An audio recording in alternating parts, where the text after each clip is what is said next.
کریم بعد آج ہم سورہ اسراء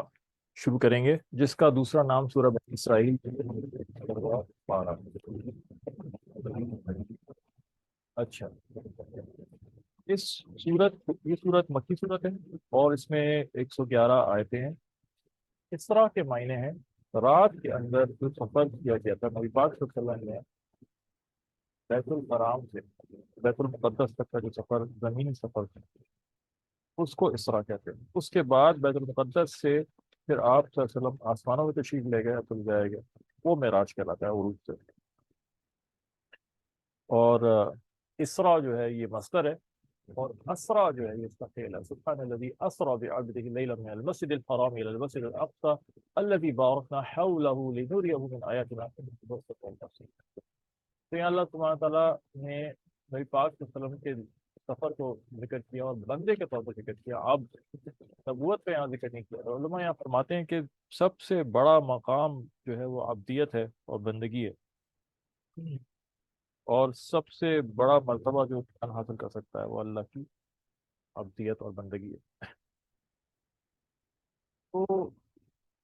یہ واقعہ جو ہے آپ صلی اللہ علیہ وسلم کی بعثت کے 10 سال کے بعد اور ہجرت سے تقریباً 3 سال پہلے پیش آیا، اور آپ وہاں سے لے کے گئے، آپ کو گھمایا، آپ کو دونوں چیزیں دکھائیں آپ کو، اور اس کا مقصد یہ تھا کہ آپ یہ بتا دیں کہ اب بیت الحرام اور بیت المقدس دونوں جو ہے وہ آپ کی امت جو ہے اس کے لیے ہے، اور جو ہے مسلمان جو ہیں وہ اس کے نگران ہیں اور اس کے امام ہیں۔ اور بیچ میں بہت سارے واقعات ہوئے، حضرت موسیٰ علیہ السلام نظر آئے قبر میں نماز پڑھتے ہوئے، جبریل علیہ السلام نے کہا دیکھیں یہ کون ہے؟ تو حضرت ایک آدمی کھڑا نماز پڑھ رہا تھا قبر میں، انہوں نے کہا یہ حضرت موسیٰ علیہ السلام ہے۔ اور یہاں سے جو ہمارا عقیدہ ہے وہ بھی پتہ چلتا ہے کہ انبیاء جو ہیں وہ اپنی قبروں میں حیات ہوتے ہیں۔ الانبیاء احیاء فی قبورہم یصلون، یہ حدیث شریف میں بھی آیا ہے کہ نبی جو ہیں وہ اپنی قبروں میں زندہ ہوتے ہیں، نماز پڑھ رہے ہوتے ہیں۔ اور پھر اس کے بعد اور واقعات پیش آئے۔ آپ واپس جب آ رہے تھے تو ایک قبیلہ اس کا اونٹ کھو گیا تھا، اور وہ اونٹ ڈھونڈ رہا تھا اپنا، اور آپ صلی اللہ علیہ وسلم نے اس کی رہنمائی فرمائی، آواز دی۔ تو جب واپس آئے اس کے بعد وہاں پہ بیت المقدس میں پھر امامت کی آپ نے نبیوں کی، اور براق پہ سوار کرا کے آپ کو لے گئے تھے، تو پھر سب گھما کے واپس جب لے کر آئے، اس سے پہلے آپ کے قلب مبارک کو دھویا گیا، سینہ چاک کیا گیا، اور بے شمار واقعات ہوئے اس طرح کے۔ تو جب آپ نے قریش کو بتایا، قریش مکہ کو آپ کی بات ماننے سے انکار کر دیا، آپ کا مذاق اڑانے لگے، تو پھر حضرت ابو بکر صدیق رضی اللہ عنہ انہوں نے آپ کی تصدیق کی، اور اس کے اوپر آپ کو صدیق کا لقب ملا، صدیق اکبر۔ اور پھر انہوں نے دلیل کے طور پہ الٹے سیدھے سوال شروع کر دیے کفار مکہ نے، اچھا بتاؤ آپ بیت المقدس گئے، وہاں کتنے دروازے کتنی کھڑکیاں ہیں؟ یہ کون گنتا ہے کتنی دروازے کتنی کھڑکیاں ہیں؟ ہاں، جس جگہ آدمی روزانہ جا رہا ہوتا ہے اپنے کام کی جگہ پہ، اور سالوں سے جا رہا ہوتا ہے، وہ بھی وہاں نہیں گنے ہوتے کتنے دروازے کتنی کھڑکیاں ہیں۔ لیکن بہرحال ایک فضول بات تھی، اللہ سبحانہ تعالیٰ نے آپ کی نگاہوں کے سامنے بیت المقدس کر دیا، اور آپ نے گن کے ساری چیزیں بتا دی۔ اور پھر آپ نے بتایا کہ ایک قبیلہ جو تھا وہ راستے میں آ رہا تھا، اس کا اونٹ کھو گیا تھا، اور پھر وہ جب پہنچے وہ لوگ تو انہوں نے تصدیق کی، انہوں نے کہا "ہاں، ہمارا اونٹ کھو گیا تھا"، اور کسی نے آواز دے کے اس کی رہنمائی کی، اور اس طرح کے جو واقعات ہوئے، اور اس میں یہاں پہ تذکرہ کیا گیا ہے۔ اور یہاں جب فرمایا گیا بارک نہ حول یہ دھرتی کے اب تک آپ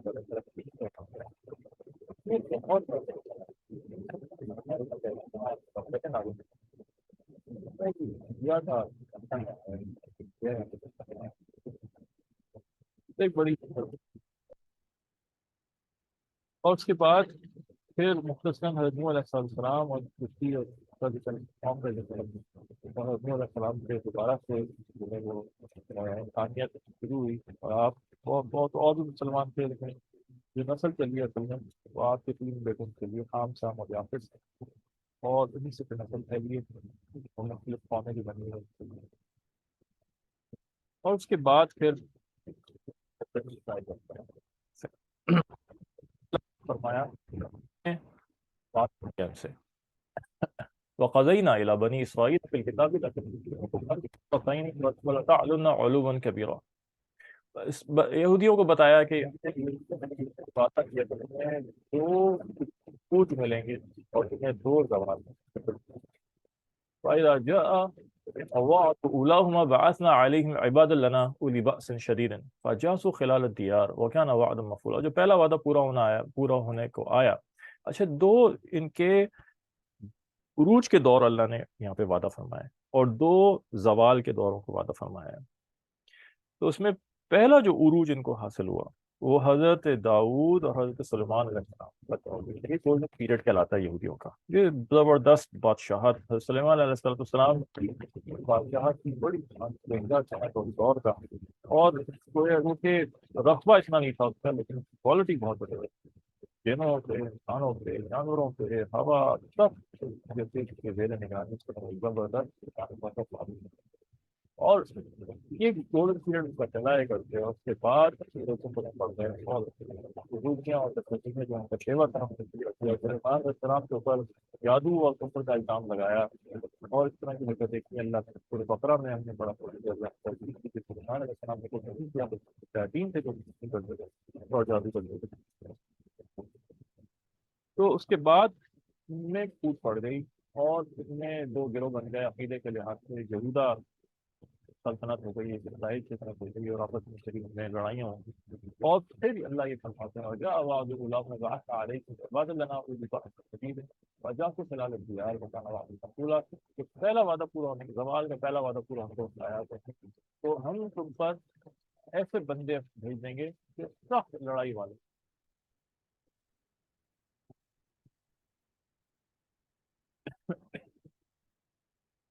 ایسے بندے بھیج دیں گے جو سخت لڑائی والے, اور وہ گھروں میں گھس جائیں گے, اور جو ہے وہ غلبہ تمہارے پر آ جائے گا اور تمہیں ماریں گے. اور یہ وعدہ ہوا ہے. بخت نصر جو ہے اس نے بابل کا بادشاہ تھا, عراق کا علاقہ تھا, اس نے ان پہ حملہ کیا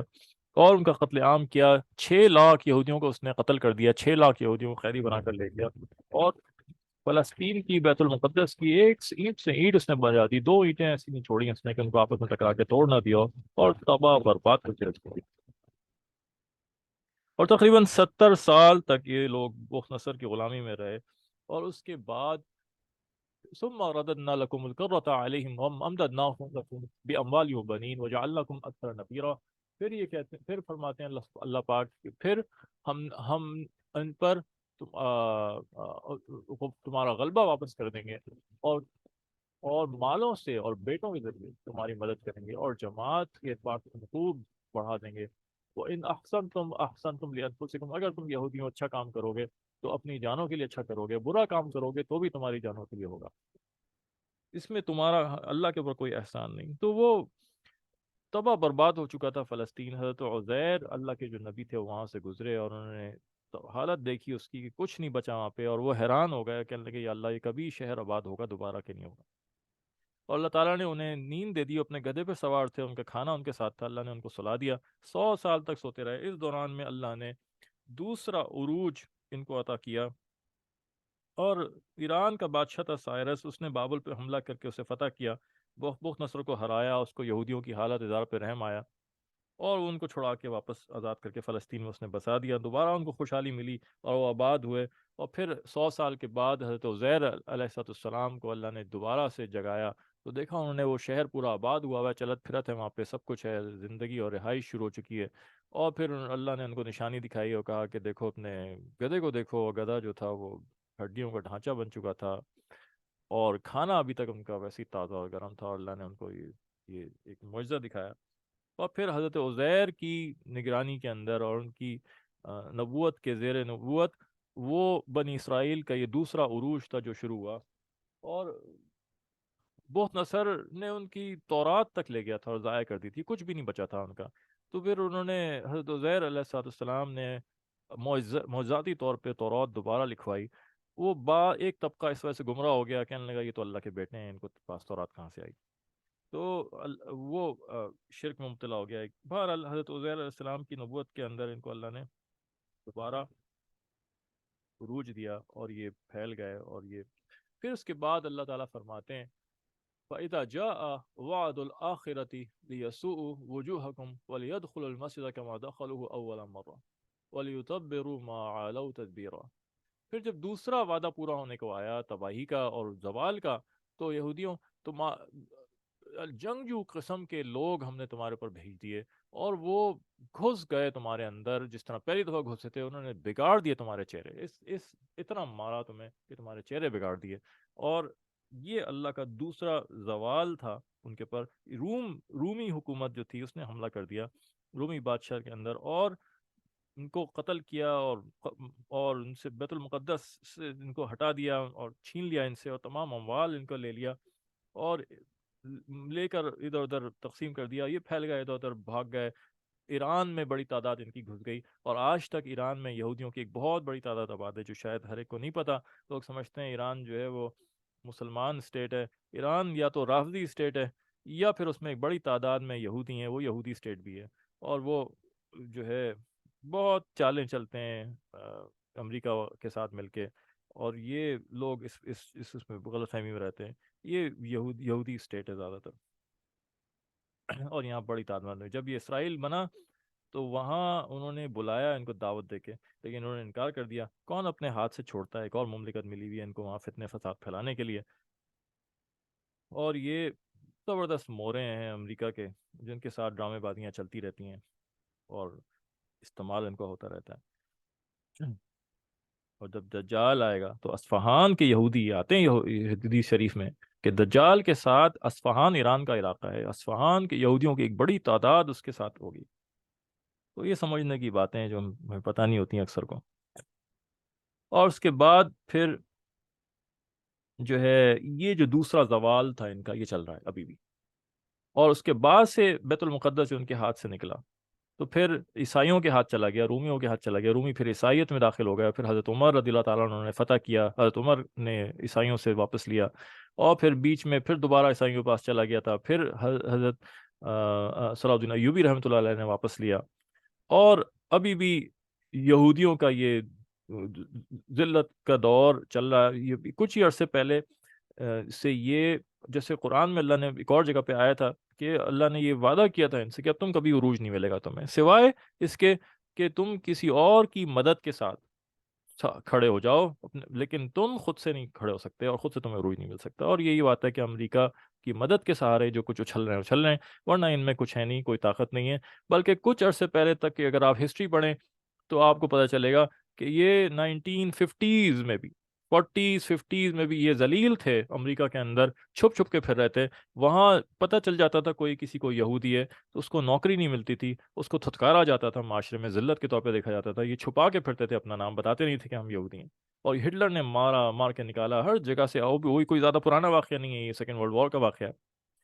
تو یہ اب تھوڑا ہی عرصہ ان کو ہوا ہے کہ امریکہ کے سہارے یہ پھیل گئے ادھر ادھر اور گھس گئے سارے کی پوزیشنز کے اوپر وہاں پہ، لیکن ابھی بھی ان کی کوئی وہ حیثیت نہیں ہے جو حیثیت پہلے ان کا دور گزرا، یہ ان کا ابھی بھی ذلت کا اور زوال کا دور ہے، یہاں تک کہ اب حضرت مہدی آ جائیں گے اور حضرت عیسیٰ آ جائیں گے، اور پھر پورا یہودیوں کا خاتمہ ہو جائے گا۔ سب سے زیادہ فتنہ پھیلانے والے کون ہیں دنیا میں؟ تھوڑے سے ہیں، لیکن یہ جہاں جہاں جاتے ہیں وہاں ان کا مقصد اس کا فتنہ پھیلانا ہوتا ہے۔ اور اس کے بعد پھر اس صورت کے اندر اجتماعی زندگی کے کئی اسلامی اخلاق اور آداب ارشاد فرمائے گئے، اور حقیقت یہ ہے کہ انہی اخلاق اور آداب کی وجہ سے امتیں اور معاشرتیں جو ہیں وہ معاشرے عروج کرتے ہیں، زوال کرتے ہیں، اور بعض جو ہے، اور یہ پیغام کی صورت ہے۔ اور ان میں سے کچھ احکام جو ہیں وہ کہ سب سے پہلے اللہ کے سوا کسی کی بات نہیں، توحید کے بارے میں یہاں بیان ہے۔ اس کے بعد پھر والدین کے ساتھ بھلائی،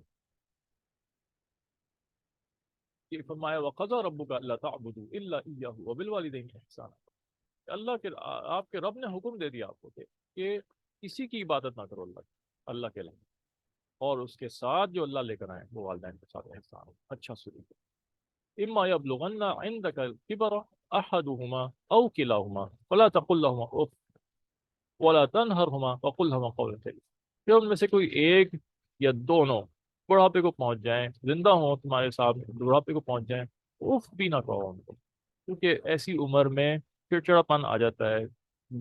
بات بات پہ غصہ آ جاتا ہے، تو لازمی طور پہ دوسری طرف بھی طبیعت گھبراتی ہے کسی کی، تو اللہ فرما رہے ہیں کہ تمہیں برداشت کرنا ہے، اف بھی نہ کہو، ان کو مت جھڑکنا، اور وقل لہما قولا کریما، اچھے طریقے سے ان سے بات کرتے رہنا، اور پھر فرمایا وخفض لہما جناح الذل من الرحمہ، اور کیا اللہ نے الفاظ استعمال کیے کہ اپنے کندھوں کو انکساری کے ساتھ جھکا کر رہنا، کیا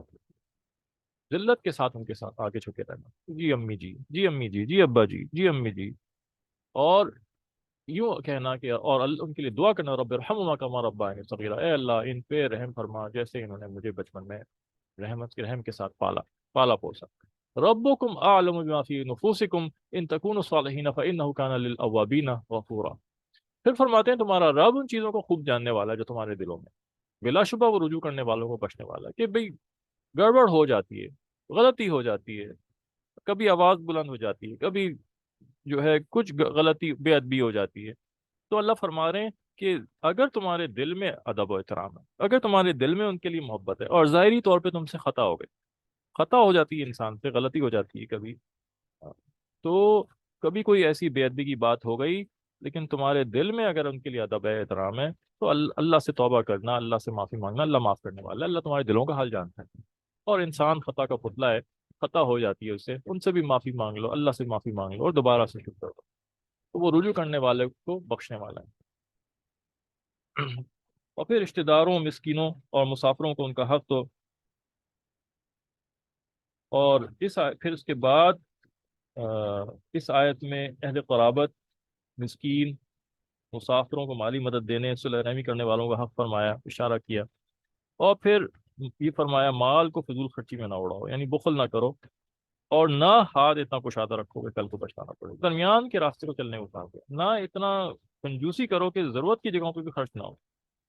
اور نہ ہی اتنا کھل کے خرچ کرو کہ پھر بعد میں ضرورت پڑنے پہ مال بچے ہی نہ کوئی، تو درمیان میانہ روی اختیار کرنے کو کہا، پھر اس کے بعد کہا کہ اپنی اولاد کو مفلسی کے ڈر سے قتل نہ کرو، یہ رزق جو ہے، یہ اولاد بھی اللہ نے دی ہے، رزق بھی اللہ دیتا ہے، ہر ایک نفس اپنا رزق لکھا کر لے کر آتا ہے، تو کبھی بھی اس میں ہی نہیں ہونا چاہیے، یہ کبھی یہ زیب نہیں دیتا انسان کو، مرد کو، ماں باپ کو، ماں کو کبھی زیب نہیں دے گا یہ کہ وہ یہ کہے کہ یہ اولاد زیادہ ہو گئی ہے اور کھانے کو کم ہے، اور پھر جو ہے فیملی پلاننگ کرو، بہت بری چیز ہے، بہت ہی غلط چیز ہے، اور انتہائی بےہودہ چیز ہے جس کے اوپر امت کو ڈالا جا رہا ہے، اور لگے میں اوپر جو ہے حکمران کسی اور کی ڈوری پہ چل رہے ہوتے ہیں، اور باہر کے ایجنڈے کو سب کو نافذ کر رہے ہوتے ہیں۔ ہماری امت، ہماری تعلیمات میں یہ کہ اپنی فیملی بڑھائی جائے، بچوں کو زیادہ کیا جائے، اللہ کے رسول نے فرمایا کہ اولاد زیادہ پیدا کرو کہ میں قیامت کے دن اپنی امت کی کثرت پہ فخر کروں گا، فرمایا ایسی عورت سے شادی کرو جو زیادہ بچے دینے والی، یہ کیسے پتہ چلے گا؟ کہ اس کے خاندان میں دیکھو، کہ اگر وہ ایسے خاندان میں ہے کہ جس کے خاندان کی عورتیں عام طور سے زیادہ بچے دیتی ہیں، تو وہ عورت برکت والی ہے، اس سے شادی کرو، یہ ہماری تعلیمات ہے، یہ تعلیمات نہیں ہے ہماری کہ بچے دو ہی اچھے ہیں، یا یہ پاکستان میں چل رہا ہے، اور انڈیا میں ہم نے سنا وہاں چل رہا ہے کہ پہلے کے بعد ابھی نہیں اور دوسرے کے بعد کبھی نہیں، ہر جگہ انہوں نے اپنا چلایا ہے، اور یہ جھوٹ اور دھوکہ اور دجل اور فریب، اس کے علاوہ کچھ رکھا نہیں کسی، یہ ڈراتے ہیں کہ شیطان، اللہ نے کہا شیطان فخر سے ڈراتا ہے، قرآن نے کہا اللہ نے، تو یہ بھی شیطان کے اعلی کار ہے، جھوٹ بول رہے ہوتے ہیں کہ اسباب کم ہو گئے، کھانے کو کم ملے گا، سب جھوٹ ہے، پیٹرول ختم ہو رہا ہے، ذرائع ختم ہو رہے ہیں، سب جھوٹ ہے، اتنے وسائل اللہ نے زمین میں رکھے ہیں، اتنے وسائل رکھے ہیں، آپ کبھی پڑھیں، کبھی ان کی رپورٹس میں جا کے، اور کبھی آپ ویب اسٹیٹسٹکس پڑھیں، آپ دیکھیں جو یہ بتاتے نہیں ہیں، جو چھپا کے رکھتے ہیں، ہرے پڑھیں ریسورسز اللہ کے، آج تک کبھی ایسا نہیں ہوا کہ اسباب کم ہو گئے ہوں، جب کوئی چیز ختم ہوتی ہے اس سے زیادہ کوئی چیز آگے دریافت ہو جاتی ہے، پیٹرول دریافت ہوا اور ذخیرے کے ذخیرے پیٹرول کے ہیں، کوئی اس کا امکان نہیں ہے کہ آگے مستقبل قریب میں کوئی ختم ہو، گیس کے ذخائر ہر تھوڑے دن میں دریافت ہو رہے ہیں، اور کتنی جگہوں پہ تو انہوں نے کھودنے سے منع ہی کر دیا، پاکستان پہ پابندیاں لگائی ہوئی ہیں، ترکی پہ پابندیاں لگائی ہوئی ہیں، مختلف جگہ پابندیاں لگائی ہیں، افریقہ پہ پابندیاں ہیں کہ تم اپنے اسباب نہیں نکالو، بڑی تعداد کے اندر امریکہ میں، یہ تو اکنامکس پڑھیں، ہمیں تو پڑھائی نہیں جاتی نا، اکنامکس، فائنینس، یہ تو مضامین ایسے ہیں کہ جو ہر ایک کو پڑھنے چاہیے، پوری دنیا کا نظام ان کے اوپر چلتا ہے، اور یہ کبھی بھی نہیں پڑھا ہے ظالم تعلیمی نظام انہوں نے ایسا رکھا ہوا ہے کہ فزکس کیمسٹری میتھس ہر ایک کو زبردستی پڑھا رہے ہوتے ہیں جو کسی کو ضرورت نہیں ہوتی، کیا دیکھ کے علاوہ کسی کو ضرورت نہیں، لیکن اکنامکس اور فائنینس یہ تو ساری امت کو ضرورت ہے، یہ تو ہر ایک کو لازمی پڑھانی چاہیے، نہیں پڑھاتے، ان کے اپنے گورے خود لکھ رہے ہیں کتابوں میں کہ حکومتیں نہیں چاہتی کہ عوام کو پتہ چلے کہ معاشیات کیسے کام کرتا ہے، معاشی نظام اکنامکس کیسے کام کرتی ہے، اس لیے کہ پوری دنیا کا نظام اس کے اوپر چل رہا ہے، لوگوں کو پتہ چل جائے گا کیسے دھوکہ دینے لوگ امریکہ کے اس پہ، یہ آپ پڑھیں کبھی تو آپ کو پتہ چلے گا، آپ ڈھونڈیں نیٹ کے اوپر اس کے بارے میں جو چیزیں موجود ہیں کہ بڑی تعداد میں فصلیں اناج امریکہ اور بڑی بڑی یہ قومیں جتنی ہیں جو حقوق کی علمبردار بن کے کھڑی ہوئی ہیں، یہ سمندروں میں پھینک کے اناج ضائع کرتے ہیں، اور دنیا میں ملک میں دنیا کے ملکوں میں لوگ بھوکے مر رہے ہیں، لیکن نہیں دیں گے ان کو قیمتیں اور ان کی اکنامکس، اس میں معاشیات اس میں یہ پڑھاتے ہیں کہ قیمتوں کی چیزوں کی اشیاء کی قیمتوں کو برقرار رکھنے کے لیے ایک لیول پہ چیزیں ضائع کرو، کیونکہ اگر چیزیں زیادہ پیدا ہو گئیں تو مارکیٹ میں قیمت گر جائے گی اور نقصان ہوگا، اور اس سے بچنے کے لیے ضائع کرو، یہ دجالی معاشیت ہے، اکنامکس ہے، یہ اسلامی اکنامکس نہیں ہے، یہ غیر انسانی اکنامکس ہے جو پتہ نہیں، لوگوں کو نہیں پتا، کچھ نہیں پتا، پڑھتے نہیں ہیں اور سمجھتے ہیں کہ یہ تو بڑے اچھے لوگ ہیں، اور بہت ہی، حالانکہ اللہ نے کہہ دیا اللہ انہم هم المفسدون، یہ فساد پھیلانے والے ہیں، نہیں جانتا کوئی یہ اصل فساد پھیلانے والے ہیں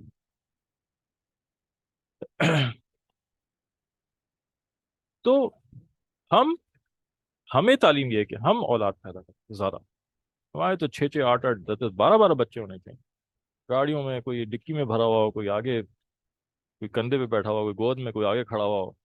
یہ ہمارا طریقہ نہیں ہے کہ ہم 2 بچے پیدا کر کے اس کے بعد چھوڑ دیں، انسان اولاد اللہ نے نعمت دی ہے، اور اللہ کے رسول نے انکریج کیا ہے کہ ہر نفس جو دنیا میں زندگی میں آئے گا وہ اپنا رزق خود لے کر آئے گا، ہم ہوتے کون ہیں دینے والے، ہم کوئی نہیں ہوتا، باپ کوئی نہیں ہوتا، باپ سمجھتا ہے میں کما کے لا رہا ہوں، ارے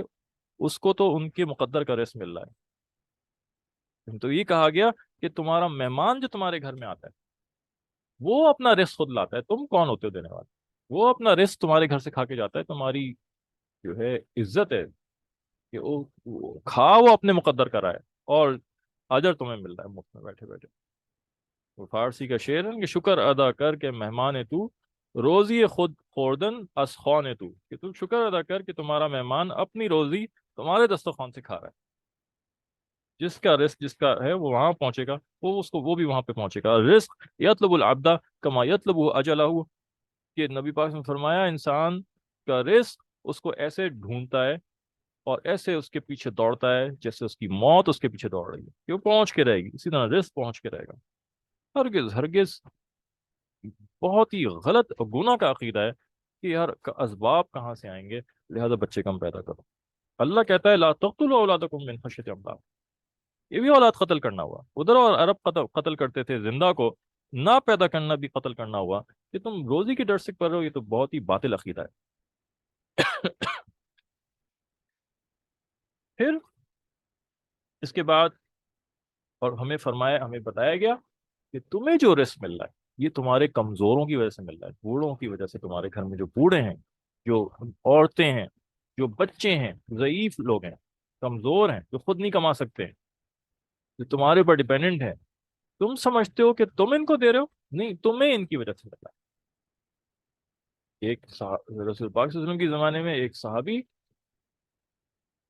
وہ کماتے تھے جاتے تھے، ان کے بھائی جو تھے وہ آپ صلی اللہ علیہ وسلم کی مجلس میں بیٹھ کے علم سیکھتے رہتے تھے، وہ کمائی ہی نہیں کر رہا ہوتے، ان کے بھائی نے شکایت کی کہ یا رسول اللہ میں یہ ایسا ایسا میں کروا کے لا رہا ہوں، اور یہ میں اس کو خرچ کر رہا ہوتا ہوں، اور یہ کام نہیں کرتا، یہ بیٹھا رہتا ہے آپ کے پاس، آپ صلی اللہ علیہ وسلم فرمایا اس کا مفہوم ہے تجھے بھی اسی کی وجہ سے ملنا ہے، تو یہ ہرگز آدمی یہ اپنے عقیدے صحیح کریں، پھر فرمایا زنا کے پاس بھی نہ پھٹکو، رسول اللہ صلی اللہ علیہ وسلم نے فرمایا ساتوں آسمان و زمین شادی شدہ زناکار پر لعنت کرتے ہیں، اور جہنم میں ایسے لوگوں کی شرمگاہ سے سخت بدبو پھیلے گی کہ اہل جہنم بھی پریشان ہو جائیں، سخت گناہ ہے زنا کا، یہاں تک کہ شادی شدہ اگر زنا کرے تو اس کو تو موت ہے اس کی سزا، جو رجم کر دیا جائے مار کے، اس کا سوال نہیں بنتا، کوئی ایکسکیوز نہیں بنتی اس کی کہ چلو غیر شادی شدہ تھا، غلبہ آ گیا، سزا ہو گئی، غلطی ہو گئی، سزا اس کو بھی ملے گی، لیکن شادی شدہ کے پاس تو کوئی ایکسکیوز نہیں ہے کسی بھی قسم کی، اس کی سزا تو پھر صرف موت ہے، اور رجم کر کے پتھر مار کے اس کو مار دیا جائے۔ اتنا اس نے گھٹیا کام کیا ہے۔ یہاں فرمایا ہے کہ پاس بھی نہیں پڑتا، زنا تو دور کی بات ہے، یعنی ایسے کوئی اسباب اختیار نہیں کرنا کہ جو زنا کی طرف راستہ آسان کر دے۔ چیٹنگ نہیں کرنا غیر محرم سے، ہیلو ہائے کہہ کے مسکرا مسکرا کے باتیں کرنا، دیکھنا۔ نظر پہلی تیر ہے شیطان کا، جو نظر ہوتا ہے، نظر جھکانے کو کہا گیا۔ قل للمؤمنین یغضوا من ابصارهم ویحفظوا فروجهم، مومن مردوں سے کہہ دیں نگاہیں نیچی رکھا کریں اور شرمگاہ کی حفاظت کریں۔ وقل للمؤمنات یغضضن من ابصارهن ویحفظن فروجهن، مومن عورتوں سے کہتے ہیں نبی کہ وہ بھی اپنی نگاہیں نیچی رکھیں، وہ بھی گھر کے مردوں کو نہ دیکھیں، اور وہ بھی اپنی شرمگاہوں کی حفاظت کریں۔ تو علماء یہاں فرماتے ہیں کہ فرسٹ اور لاسٹ اسٹیج ذکر کر دیا، کہ پہلا اسٹیج دیکھنا جس سے ساری اٹریکشن شروع ہوتی ہے، اور لاسٹ اسٹیج زنا۔ انہوں نے کہا کہ پہلا اور آخری اسٹیج پہ پابندی، بیچ کے سارے اسٹیجز منع ہیں، سب حرام ہے۔ فضول میں چیٹنگ کرنا سب منع ہے، وائس چیٹنگ، ٹیکسٹ چیٹنگ، ہر طرح کی چیز الٹی سیدھی، بالکل اس کے احتیاط۔ کچھ نہیں پتا کس کو کیا چیز کس کی اچھی لگ جائے اور پھر گناہ میں پڑ جائے، اور دونوں طرف سے شیطان لگا ہوتا ہے۔ اکیلے میں تنہائی میں بیٹھنا منع کیا گیا ہے، کہ تیسرا شیطان بیٹھا ہوگا۔ تو جتنے اسباب ہیں زنا کے وہ بھی نہیں اختیار کریں۔ تو یونیورسٹیوں میں جائیں، اسٹوڈنٹس ہیں، ڈگنیٹی کے ساتھ رہیں، وقار کے ساتھ رہیں، نگاہوں جھکا کے رہیں، ضرورت کے علاوہ بات نہ کریں۔ آفس میں کام کرنے والے مجبوری ہے نظریں جھکا کے بات کریں، عورتیں جا رہی ہیں مجبوری ہے کام کرنا، کوئی کمانے والا نہیں ہے، حجاب لے کے، نقاب لے کے اور عبایا پہن کے وقار کے ساتھ جائیں کہ مسلمان عورت جا رہی ہے، پتہ چلے۔ یہ لباس، یہ پردہ، یہ نگاہوں کا جھکانا، یہ دوسرے کو صاف میسج دیتا ہے کہ be careful, I am not for sale, میں سستی نہیں ہوں تمہاری طرح یا کسی اور کی طرح، مجھ سے خبردار ہو کے بات کرنا، میں ایک مسلمان عورت ہوں۔ مرد جب نگاہیں نیچے رکھ کے بات کرتا ہے اور نگاہیں نیچے رکھ کے گزرتا ہے، وہ پیغام دے رہا ہوتا ہے کہ آئی ایم ڈفرنٹ، اور میں چھچورا نہیں، میں اپنے اللہ کو اللہ سے ڈرنے والا ہوں، مجھ سے احتیاط سے بات کرو۔ اور یہ پیغام بہت اونچی آواز میں جا رہا ہوتا ہے، یہ عمل کا پیغام جو ہوتا ہے نا، یہ آواز کے پیغام سے بہت اونچا جا رہا ہوتا ہے۔ یہ اختیار کرنا چاہیے، اس کا خیال کرنا چاہیے۔ بلا وجہ ہنسی مذاق غیر محرم کے ساتھ، بلا ضرورت بات کرنا، بیٹھنا، گپے مارنا، بالکل غیر نامناسب، گناہ کی طرف لے جانے والا۔ کام کر رہے ہو آفس میں، مرد عورت ساتھ ہیں، مجبوری ہے، وہ مجبوری اس کے اصول بتائے گئے، اس کے آداب بتائے گئے۔ اس کے علاوہ جو سوشل گیدرنگس ہوتی ہیں بالکل نہ جایا جائے، اس کے اندر اجازت نہیں ہے۔ سوشل گیدرنگس کے احکام الگ ہیں، کام کرنے کے احکام الگ ہیں۔ لوگ کہتے ہیں تم آفس میں بھی تو کام کر رہے ہو عورتوں کے ساتھ، تم ہماری شادیوں میں کیوں نہیں آ رہے؟ یہاں مکس گیدرنگ ہے تو کیا وہاں بھی تو مکس گیدرنگ ہے؟ میرے بھائی، وہ احکام الگ ہیں اللہ کے، وہ ضرورت کی جگہ ہے جہاں ہمارا اختیار نہیں ہے، ہمارا کنٹرول نہیں ہے۔ اسلام جو ہے پریکٹیکل دین ہے، ضرورت کی جگہ بازاروں میں بھی تو جاتے ہو، تم مالوں میں بھی تو جاتے ہو، نیچے نظریں جھکا کے چلے آتے ہو، تم ہمارے یہاں شادی میں آ جاؤ، یہاں بھی نیچے جھکا کے بیٹھ جانا؟ نہیں میرے بھائی، بالکل الٹی لاجک، الٹی منطق۔ یہی میں بات بتاتا ہوں کہ یہ سیکھنے والی چیزیں کہ کس کی دلیل میں کیا غلطیاں ہیں، اور اس کی دلیل توڑنا، اور یہ پوچھ پوچھ کے بڑوں سے چلنا پڑتا ہے، ورنہ دلیلیں اچھی لگ جاتی ہیں، لیبل اچھے چپکائے ہوئے اچھے خوشنما لگتے ہیں، اور آدمی بہک جاتا ہے اور بھٹک جاتا ہے۔ تو اللہ کے جو حکم ہے بتائے ہوئے اس کو سمجھنا چاہیے کہ ضرورت کی جگہوں پہ کیا اللہ نے حکم دیے، غیر ضروری جگہوں پہ کیا حکم۔ بازار جانے کی ضرورت کی جگہ ہے، نہ جائے آدمی تو ضرورت متاثر ہوتی ہے۔ کام کی جگہ ایسی شاید شاذ و نادر کوئی جگہ ہو جہاں پہ صرف مرد ہوں یا صرف عورتیں ہوں، سب جگہ مکس ہوتے ہیں، یہ ہمارا اختیار نہیں ہے۔ ہاں ہمارا آفس ہو، ہم مالک ہوں، ہم نے اپنا بزنس شروع کیا ہو، اور ہم اللہ سے ڈرنے والے ہوں، تو ہم پہ ذمہ داری ہے کہ ہم پردے کا خیال رکھیں، ہم اس کے اندر مخلوط اور اختلاط سے بچائیں، ورنہ ہم ذمہ دار ہوں گے، ہم گناہ گار ہوں گے۔ لیکن جب ہمارا نہیں ہے، ہم مجبور ہیں، تو وہ ہماری کام کی جگہ ہے، وہاں پہ احتیاط کے ساتھ، وقار کے ساتھ، نگاہوں کی حفاظت کرتے ہوئے ضرورت کے تحت آدمی جائے اور جائے گا، اور صحیح طریقے سے جو بتایا گیا ہے اس طریقے سے وہاں کام کرے گا، ضرورت کے تحت اختلاط کرے گا اور واپس آ جائے گا۔ لیکن یہ سوشل گیدرنگس، یہ ضرورت کی جگہ ہی نہیں، اور سوشل گیدرنگس میں آدمی ریلیکس ہو جاتا ہے، پروفیشنل انوائرمنٹ میں آدمی پھر بھی محتاط رہتا ہے، سوشل گیدرنگس تو ریلیکس ہونے والی جگہ ہے، وہاں تو بہت آگے بڑھ جاتی ہیں بات۔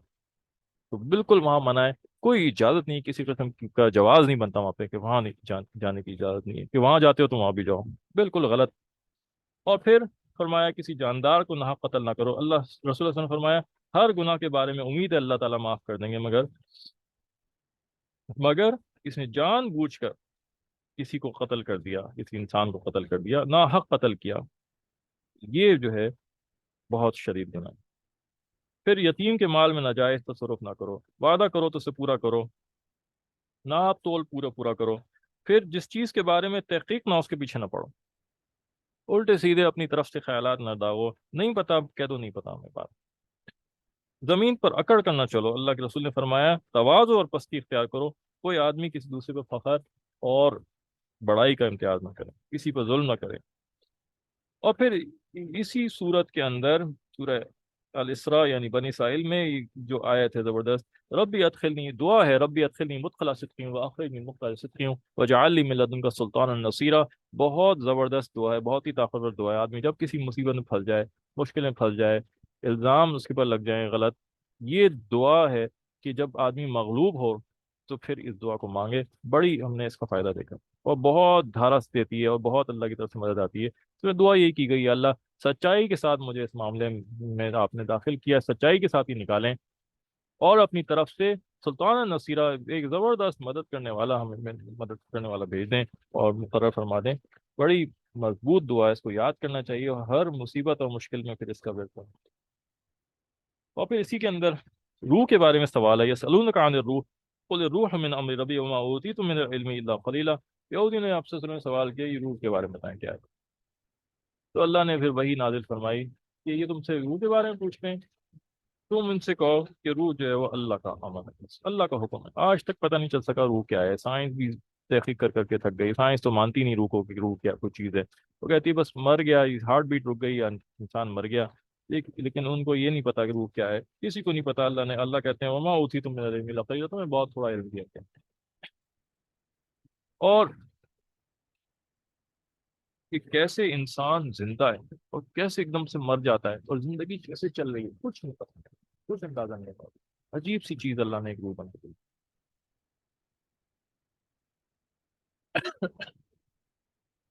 اور پھر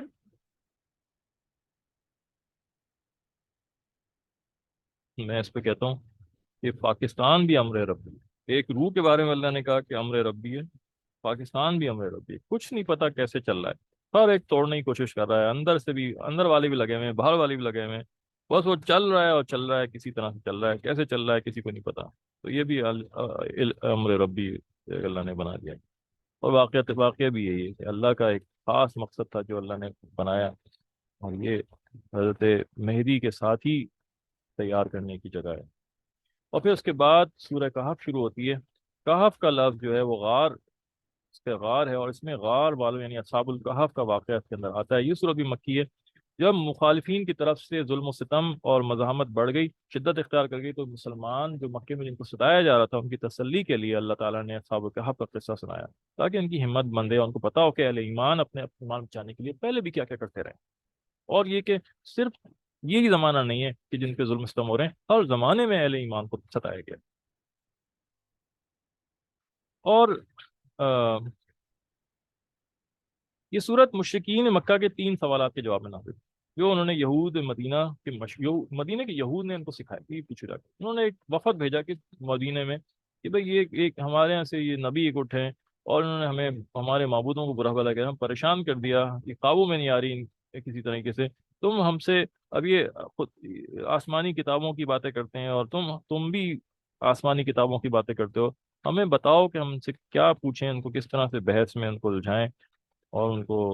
جو ہے وہ ہرائیں ان کو۔ تو انہوں نے یہودیوں نے پھر یہ سوال، تو ایک بعض مفسرین نے کہا کہ یہ 3 سوال تھے کہ روح کیا ہے، اصحاب کہف کا کیا قصہ ہے، اور ذوالقرنین کون تھے، اور بعض نے کہا کہ اصل میں یہ تھے کہ اصحاب کہف کا کیا قصہ ہے، ذوالقرنین کون تھے، اور حضرت خضر اور موسیٰ کا کیا قصہ ہوا۔ تو بہرحال یہ ان میں سے کچھ باتیں یہودیوں کو پتہ تھیں، تو جو وہی آئی تو اس میں اور تفصیل کے ساتھ بڑی جو ہے وہ بات بیان کر دی گئی، جس کی ان کو نہیں پتہ تھی وہ بھی آگے بیان ہوا تفصیل کے ساتھ۔ اور پھر ان سوالوں کے جواب میں نبی پاک صلی اللہ علیہ وسلم خاموش ہو گئے، اور آپ نے کہا کہ اچھا میں کل بتاؤں، اور پھر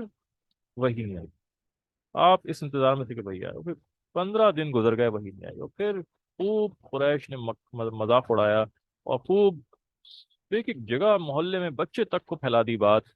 یہ کہتے تھے کہ کل وہی آئے گی، اور کل کیا 15 دن گزر گئے، کچھ پتہ نہیں ہے، ان کے پاس تو جواب ہی نہیں ہے، اور وہ پتہ نہیں کیا کیا خوب دلیل کیا، اور نبی پاک صلی اللہ علیہ وسلم شدید صدمے میں، اور پھر وہی آئی، پھر اللہ نے کہا کہ لا تقولون، کہ کوئی، آپ کبھی ایسی بات کوئی نہ کہیں، کہ جس کے بارے میں آپ یہ یہ کہیں کہ میں کل کروں گا، اور مگر یہ کہ آپ اس کے ساتھ یہ کہیں کہ انشاءاللہ، کہ انشاءاللہ کا لفظ ضرور کہنا کہ اگر اللہ نے چاہا تو میں کل کروں، اور یہاں علماء نے یہ لکھا ہے کہ ایسا نہیں ہو سکتا، ایسا تو ممکن ہی نہیں کہ نبی کا ذہن اور نبی کا دل کبھی اللہ کی طرف سے غافل ہو، یہ ممکن ہی نہیں۔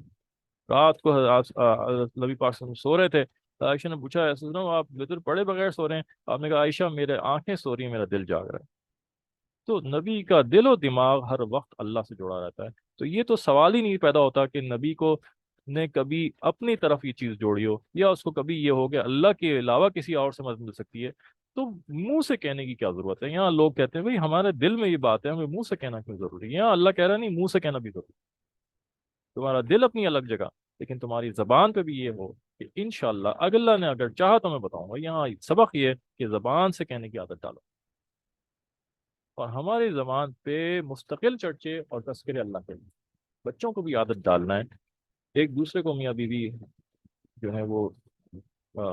کریکٹ کرتے رہیں کہ بھائی انشاءاللہ کیوں نہیں کہا، انشاءاللہ کہو، کیا تمہیں یقین ہے پورا کہ ہو جائے گا کہ نہیں؟ تو پھر انشاءاللہ کیوں نہیں کہتے کہ اللہ نے چاہا تو ہوگا، اور یہ عادت بن جائے، اور سوتے میں جاگتے میں ہر وقت زبان سے اللہ کے علاوہ کسی کا نام نہ نکلے، یہ شریعت کو مقصود ہے، کہ اللہ کا ذکر اتنا ہو کہ دل و دماغ میں ہر بات میں یہ ہو کہ اللہ اگر چاہے گا تو ہوگا، ورنہ نہیں سکتا۔ یہ مقصود ہے کہ ہر وقت اللہ کا ذکر اور دل و دماغ میں رہے، اور پھر اس کے بعد وہی آئی، اور اس میں اللہ کی ایک حکمت بھی تھی، اور وہ حکمت یہ تھی کہ وہ سوال تو چند بڑوں نے پوچھے تھے مکے کے، وہ اگر اسی وقت بتا دیے جاتے وہ خاموش ہو جاتے، چپ ہو جاتے، وہ روکا، اور پھر پورے مکے میں ڈھونڈیاں پٹ گئی، بچے بچے کو پتہ چل گیا کہ کیا بات ہوئی ہے، اور پھر جب وہی آئی تو ساروں کو جواب ملا، اور سب چپ ہو گئے، اور سب کو جو ہے سکتا لگ گیا۔ یہ بھی ایک اس میں ایک مصلحت ہے۔ سورہ کہف کے بہت فضائل آئے دجال سے بچانے کے لیے، یہ صورت ہے، مختلف صورتوں کے مختلف فضائل ہوتے ہیں، یہ بات جان لینا چاہیے۔ سورہ یاسین کے فضائل آئیں کہ کھانا کم پڑ جائے تو سورہ یاسین پڑھ کے تھوکو، راستہ بھول جائے تو سورہ یاسین پڑھو، سورہ واقعہ فقر و فاقہ بچاتی ہے، اور بہت سارے ہیں۔ سورہ کہف دجال سے، اس میں علماء مفسرین یہ بتاتے ہیں کہ ضروری نہیں ہے کہ اس چیز کا اس سے کوئی بظاہر تعلق نظر آ رہا ہو، یہ ایک روحانی اثرات ہیں جو اللہ نے کسی وجہ سے اس میں رکھے ہیں صورت میں، اور جو ہے بعض چیزیں نبی پاک صلی اللہ علیہ وسلم کی طرف سے پتہ چل گئیں، بعض بزرگوں کے اپنے مجربات اور تجربات ہوتے ہیں، جو انہوں نے تجربے کیے ان کو پتہ چل گیا فلاں آیت سے فلاں فائدہ ہوا، اور وہ اپنے تجربے لکھ دیتے ہیں۔ تو جو نبی پاک صلی اللہ علیہ وسلم کی بتائی ہوئی چیزیں وہ تو حق اور سچ ہے، اور باقی تجربے ہیں، کسی کے ساتھ ہو کسی کے ساتھ نہ ہو، تو بہرحال اس فائدے کا، اس فضیلت کا، اس کے موضوع سے کوئی ضروری نہیں کوئی ربط ہو۔ تو اس کا جمعے کے دن پڑھنا دجال کے عذاب سے، اللہ کے رسول صلی اللہ علیہ وسلم نے اس میں بہت تفصیل سے بتایا کہ جب دجال ظاہر ہو اور جو کوئی اس کے اوپر سورہ کہف کی پہلی 10 آیتیں پڑھ دے تو وہ اس کو فتنہ سے محفوظ رہے گا، اور ایک جمعے سے دوسرے جمعے تک پوری سورہ کہف اگر پڑھی جائے تو ایک جمعے سے دوسرے جمعے تک وہ اس کے لیے نور بن جائے گی، اور اس دوران اگر دجال ظاہر ہوگا تو وہ اس کا دجال کے فریب میں نہیں آئے گا، اور اس طرح کی پھر پوری صورت پڑھنے کے اپنے الگ فضائل ہیں۔ پہلی 10 آیتیں کو بھی خاص آتا ہے، آخری 10 آیتوں کا بھی آتا ہے، اور اسی طرح سے پہلی آخری 10 آیتوں کو یاد کرنے کا بھی آتا ہے، تو کوشش کی جائے کہ پہلی 10 اور آخری 10 آیتیں یاد بھی ہو جائیں، اور ہر جمعے کو ہم کوشش کریں کہ پوری صورت بھی پڑھ لیں، اگر وقت کم رہ جائے تو ہم کم سے کم پہلی اور آخری 10 آیتیں ضروری پڑھ لیں، تو اس کا اہتمام کیا جائے، یہ روش قیامت کے دن نور بن جائے گا، اور قیامت کے جو دن ہوں گے ان میں بعض دن ایسے ہوں گے جس میں سخت خوب اندھیرا ہوگا، اور اس میں جو اعمال ہوں گے ان کا نور جو ہے وہ روشنی دکھائے گا، اور ہر آدمی کا نور اس کا اپنا ہی ہوگا، دوسرے کے نور سے وہ فائدہ نہیں اٹھا سکے گا۔ تو صاحب کہا کا قصہ ہے کہ یہ چند 7 لوگ تھے اور ایک کتا تھا، یہ 7 نوجوان تھے جو کسی ان کے زمانے میں بت پرستی ہوتی تھی، اور ایک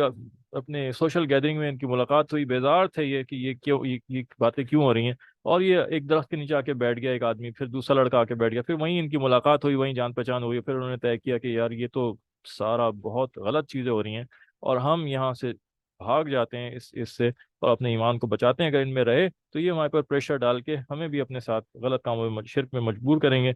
اور پھر یہ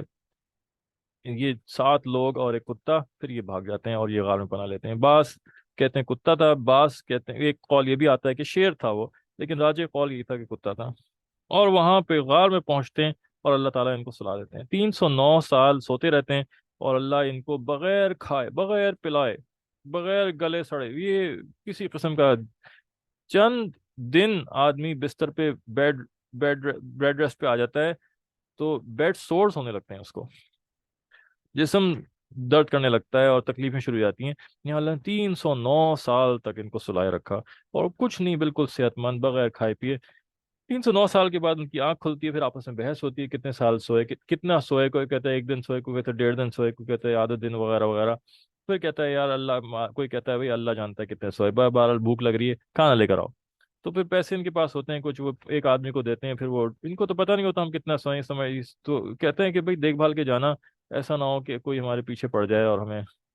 تنگ کرے آ کے، تو وہ جاتا ہے آدمی، پھر وہ کھانا وانا لیتا ہے، اس دوران میں ظاہر ہے 309 سال کے اندر دور بدل چکا ہوتا ہے، جو بادشاہ آیا ہوتا ہے وہ اس وقت کا جو مذہب تھا، عیسائیت تھی، اس کا ہوتا ہے دیندار، متقی، پرہیزگار ہوتا ہے۔ یہ جب کھانا خریدتے ہیں اس کے بعد وہ پیسے دینے کی نوبت آتی ہے، تو جب سکے دیتے ہیں تو وہ سکہ دیکھ کے حیران رہ جاتا ہے، کہتے ہیں یہ تو پتہ نہیں کتنے سال پرانے قدیم ہے، تمہارے پاس کہاں سے آئے؟ تو وہ جب آدمی، اور تم کون ہو، پھر جب اس نے سوال جواب شروع کیے تو وہ آدمی ڈر جاتا ہے، لڑکا، پھر وہ کھانا چھوڑ کے وہیں سے بھاگتا ہے، وہ لوگ پیچھے پیچھے بستی والے اس کے جاتے ہیں، وہ وہاں پہنچ کے ان لوگوں کے ساتھ لیٹتا ہے اور دوبارہ اللہ ان کو موت دے دیتے ہیں، اور پھر وہاں تحقیق کرتے ہیں تو ان کو پتہ چلتا ہے کہ ہاں، کچھ سال پہلے، کئی 100 سال پہلے کچھ لوگ غائب ہو گئے تھے، اور پھر یہ قصہ میں چلا تھا، پھر وہاں مسجد تعمیر کروا دی جاتی ہے، اور یہ ان کا واقعہ ہے۔ تو کچھ جو نصیحتیں یہاں سے حاصل ہوئی کہ ایک سچا مومن اس کے حال میں بھی ہم سے موڑنے اور باطل کے آگے سر جھکانے کے لیے تیار ہے، سوال نہیں کرتا ہے، اور پھر جب اللہ پہ بھروسہ کیا جاتا ہے تو مدد آتی ہے کی طرف۔ اسی طرح سے بعض اوقات اللہ تعالیٰ اپنی قدرت کے مظاہرے دنیا کے اندر پیش کرتا ہے، تو اور اللہ کے لیے کوئی مشکل نہیں کہ کس کو زندہ رکھے، کس کو مرنے کے بعد اٹھا دے، اور کیا کرے، یہ سب اللہ کی قدرت کے اندر ہے۔ پھر اس کے بعد سورہ کہف کے اندر حضرت موسیٰ اور حضرت خضر علیہ السلام کا قصہ ہوتا ہے۔ ہوتا یہ تھا کہ حضرت موسیٰ علیہ السلام سے کسی نے سوال کیا کہ جی سب سے زیادہ عالم جاننے والا کون ہے؟ حضرت موسیٰ علیہ السلام نے اس نیت سے کہا کہ میں ہوں، کہ وقت کا نبی جو ہوتا ہے اس کو شریعت کا زیادہ علم دیا جاتا ہے، تو اللہ تعالیٰ کو یہ جواب پسند نہیں آیا کہ انہوں نے یہ جواب کیوں نہیں دیا کہ اللہ زیادہ جو کا جانتا ہے، اور آج یہ کیوں نہیں اختیار کی، اور انہوں نے کہا بھی ایک اور بندہ ہے جو ہمارا تم سے زیادہ جانتا ہے، اور وہ حضرت خضر علیہ السلام کے پاس بھیجا، نشانی بتائیں کہ وہ ان کے پاس ایسا علم تھا جس کو کہتے ہیں تکوینی علم، ایڈمنسٹریٹو علم، اور شریعت کا علم نبی کے پاس ہوتا ہے، اور یہ علم جو کہلاتا ہے، یہ خاص بندے اللہ کے ہیں جو تکوینی علم کہلاتا ہے، کس طرح سے کائنات کے نظام اللہ فرشتوں کے ذریعے سے اور ان حضرات کے ذریعے سے مینج کر رہے ہوتے ہیں۔ اللہ کو حاجت نہیں ہے، لیکن یہ اللہ نے عزت دینے کے لیے یہ کام کیا ہوا ہے، تو ان کو براہ راست اللہ سے ان کو حکم ملتے ہیں، یہ ایسے ایسے کام کرتے ہیں، تو یہ بتانے کے لیے اللہ نے ان کے پاس بھیجا، ان سے ملاقات ہوئی، انہوں نے وعدہ لیا کہ بھائی تم بولو گے کچھ اور کوئی سوال نہیں پوچھو گے، انہوں نے وعدہ کر لیا۔ پھر پہلا واقعہ ہوا کشتی میں بیٹھے، کشتی والے نے دیکھا بزرگ لوگ لوگ ہیں، ایسے ہی بٹھا لیا، معاوضہ بھی نہیں لیا ان سے، اترتے میں انہوں نے، کشتی نہیں تھی، اترتے میں انہوں نے خضر علیہ السلام نے پتھر توڑ، ایک روایت میں آتا ہے کہ خضر علیہ السلام کسی اور کو نظر نہیں آتے تھے، انہیں کو آتے تھے، اور ایک وقت کوئی روایتیں ایسی ہیں وہ کہتی ہیں آتے تھے نظر، بہرحال انہوں نے توڑ دیا، حضرت موسیٰ علیہ السلام بڑے ناراض ہوئے کہ ایک تو اس نے احسان کیا، تم نے کشتی کو ڈیمیج کر دیا، تو انہوں نے کہا بھائی تم سے بات ہوئی تھی، سوال نہیں کرو گے، تو موسیٰ نے کہا بھائی میں بھول گیا، مجھے معاف کر دیں، آئندہ نہیں کروں گا۔ پھر چلے آگے، یہ پھر ایک نظر آیا، ایک بچہ کھیلتا ہوا، حضرت خضر علیہ السلام نے پکڑا اس کو، قتل کر دیا۔ اب تو حضرت موسیٰ علیہ السلام کے غصے سے برا حال، یہ شریعت کے خلاف ورزی ہوئی نا، تو اس لحاظ سے تو انہوں نے کہا کہ یہ کیا تم نے کیا ہے، بے گناہ قتل کیا، انہوں نے کہا بھائی تم سے یہ بات ہوئی تھی کہ تم نے پھر غلطی کی، تم نے سوال کیا نہ تمہیں، بس موسیٰ خاموش ہو گیا، تیسری جگہ پہ گئے تو ایک دیوار گری، وہاں لوگوں سے کھانا مانگا، بستی والوں سے، انہوں نے کہا ہم کچھ کھانا نہیں دیں۔ وہاں سے نکلنے لگے تو ان کی ایک دیوار گر رہی تھی، تو خضر نے کہا اس کو ٹھیک کرتے ہیں، وہ مل کے دونوں نے اس کو محنت کر کے ٹھیک کیا۔ اور اس نے کہا بھائی آپ، یہ تو ویسے بدتمیز لوگ تھے، کیوں آپ نے ان کے لیے اچھا کام کیا، آپ پیسے مانگ سکتے تھے ان سے۔ تو خضر نے کہا بھائی اب بہت ہو گیا، تم سوال کرنے سے باز نہیں آتے اور یہ اب ہمارا ساتھ نہیں ہو سکتا۔ پھر انہوں نے تینوں کی وجہ بتائی، اور وہ وجہ میں ہمارے لیے سبق ہے، اور سبق یہ کہ اللہ کی بہت سے کاموں میں مصلحت ہوتی ہے، اور ہمیں پتہ نہیں ہوتا ہمارے ساتھ جو نقصان ہو رہا ہے اس میں کیا مصلحت ہے۔ تو یقین اللہ کے پر رکھنا کہ جو کچھ ہوا اس میں اللہ کی طرف سے کوئی نہ کوئی بہتری کا کام ضرور ہوگا۔ تو انہوں نے کہا بھائی وہ بادشاہ بہت ظالم تھا، جہاں وہ کشتی چلاتا تھا، ہر نئی کشتی کو دیکھ کے اس کو غصب کر لیتا تھا، اور یہ بیچارہ غریب تھا، یہی اس کی آمدنی کا ذریعہ تھا، میں نے اس کو عیب دار بنا دیا تاکہ بادشاہ دیکھے تو اس کو پسند نہ آئے اور چھوڑ دے۔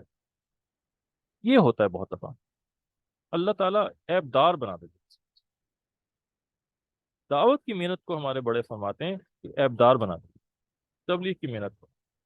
کہ سیاست کی بات نہیں کرنی، حالات حاضرہ کی بات نہیں کرنی، زمین کے اوپر جو کچھ موجود ہے اس پہ دل نہیں لگانا، اس کی باتیں نہیں کرنی، آسمان سے اوپر باتیں کرو یا زمین سے نیچے کی باتیں کرو، تو عیب دار ہو گیا نا۔ تو اب کسی کو اب کہتے ہیں، لوگ کہتے ہیں یار یہ کون لوگ ہیں یار، ان کو تو جو ہے زمین کے اوپر جو کچھ ہو رہا ہے اس سے کوئی غرض ہی نہیں ہے، یار ان کو چھوڑو یار، یہ تو ملنگ ہے یار، چھوڑ دو۔ پوری دنیا کے اندر دعوت کی محنت سے اللہ نے پھیلایا، سب سب چھوڑ دیتے تھے، یار یہ تو بے ضرر سے لوگ ہیں۔ جو دنیا کی باتیں کرتا ہے اس سے ڈر ہوتا ہے، یہ حکومت نہ چھین لے ہماری، یہ ہمارا مال نہ چھین لے، اس کی نظر ہماری حکومت پہ ہے، یہ سیاست میں آ رہا ہے، یہ ہم سے طاقت لے لے گا، دنیا کی چیزوں میں لڑائیاں ہوتی ہیں۔ تو دعوت کی محنت میں سے یہ دو چیزیں ہٹائیں کہ نہ سیاست پہ بات کرنی ہے، نہ حالات حضرت پہ بات کرنی ہے، نہ کسی کے مال دنیا کی باتیں کرنی ہے، تو اس کو عیب دار بنا دیا گیا، لوگ چھوڑ دیتے ہیں یار ان کو جانے دو یار، مسکین لوگ ہیں، ہر دنیا پوری جگہ پہ ویزے ملتے تھے۔ اب باطل کو پتہ چلا جا کے، اب ہوش آیا جب لاکھوں لوگوں کو ہدایت ملی، تو انہوں نے کہا کہ یہی تو سب سے گڑبڑ جماعت ہے، اصل میں تو یہی سب سے خطرناک جماعت ہے، اور اس کو روکو۔ اب انہوں نے روکنا شروع کیا اور تنگ کرنا شروع کیا، ویزے نہیں دیتا۔ دوسرا، بچے کو قتل کر دیا کہ بھئی یہ بچہ بڑا ہوتا اور اس کا جو نصیب تھا اور اس کی جو فطرت تھی وہ بدبختی تھی، اور یہ والدین کے لیے بھی بدبختی کا سبب بنتا اور پریشانی کا سبب بنتا۔ والدین اچھے تھے، نیک تھے، اللہ نے چاہا کہ ان کو نیک اولاد دیں اور اس کی بدبختی سے بچا لیں، لہذا اس کو قتل کرنے کا حکم آیا۔ تو والدین کو نہیں پتا، کسی کو نہیں پتا کہ کیا ہوگا، وہ لوگ پیٹ کے صبر کر لیں گے اور اللہ ان کو بہتر اولاد دے دے گا۔ اور پھر تیسرا، دیوار کیوں کھڑی کی؟ تو اس میں بہت زبردست بات فرمائی کہ یہ یتیم بچے ہیں، ان کا خزانہ ان کا باپ جو ہے وہ مر گیا تھا، اور اس کے نیچے ان کا خزانہ درخت دفن کر گیا تھا، یہ اگر دیوار پوری گر جاتی تو خزانہ سامنے آ جاتا۔ تمہیں تو پتہ ہی یہ بستی والے کتنے گھٹیا تھے، یہ فوراً قبضہ کر لیتے اس کے، ورنہ انہوں نے ہمیں کھانا دیا، ان کی دولت بھی قبضہ کر لیتے۔ اللہ چاہتا تھا کہ ان بچوں کا رزق محفوظ رہے، کیوں؟ کہ ان کا باپ بہت نیک آدمی تھا۔ یہاں علماء فرماتے ہیں کہ باپ کی ماں کی نیکی بچوں کو منتقل ہوتی ہے، باپ کی ماں کی گناہ بعض دفعہ بچے اس کا اثر بھگت رہے ہوتے ہیں۔ تو یہاں باپ کی نیکی کا اللہ نے وجہ بتایا کہ باپ بہت نیک آدمی، تو اس کی اولاد کو جو اس نے چھوڑا وہ اس کو پہنچانا، اور پھر جو ہے یہ ان کا سفر ختم ہوا۔ اور یہ جو ہے یہ اس کے سورہ کہف کے بنیادی جو موضوعات ہیں وہ اس میں ان چیزوں کے بارے میں انشاءاللہ یہاں سورہ کہف ہماری ختم ہوتی ہے، اس کے بعد انشاءاللہ کل ہم سورہ مریم اور سورہ انشاءاللہ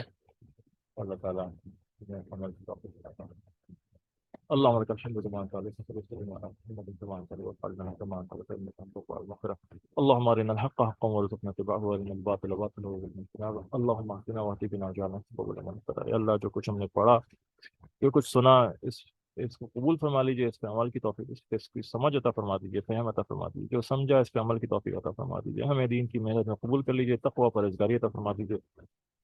ہمیں اپنا بنا لیجیے گا، ہمیں اپنا بنا دیجیے، ہمیں اپنی ولایت کا فرما دیجیے، صلی اللہ تعالیٰ علیہ وسلم، آمین یا رب العالمین۔